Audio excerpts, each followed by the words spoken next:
Jesus was completely dependent upon his Father. How completely? Well, listen to this quote. So utterly was Christ emptied of self that he made no plans for himself. He accepted God's plans for him, and day by day the Father unfolded his plans. So should we depend upon God, that our lives may be the simple outworking of his will. So can you imagine that? Waking up in the morning and making no plans for yourself. Do you think you could do that? Jesus did. Every single day of his life, Jesus exemplified complete surrender and dependence on his Father's will. He wasn't self-driven.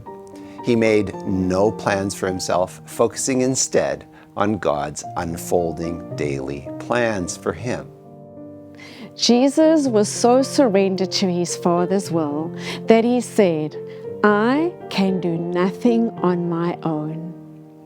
In the same way, you and I are inseparably bound to our Father in heaven, and when we completely trust in his power, allowing our lives to reflect his purpose, we will experience true peace and fulfillment.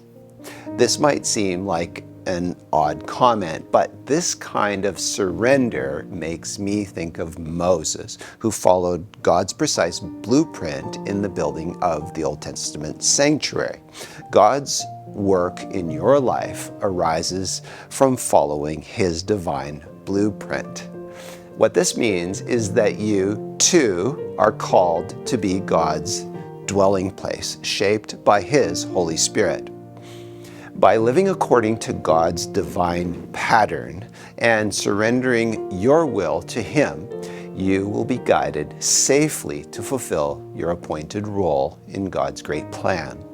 On the other hand, if you decide to depend solely on your wisdom and power, you will risk separating yourself from God and inadvertently work against his purpose.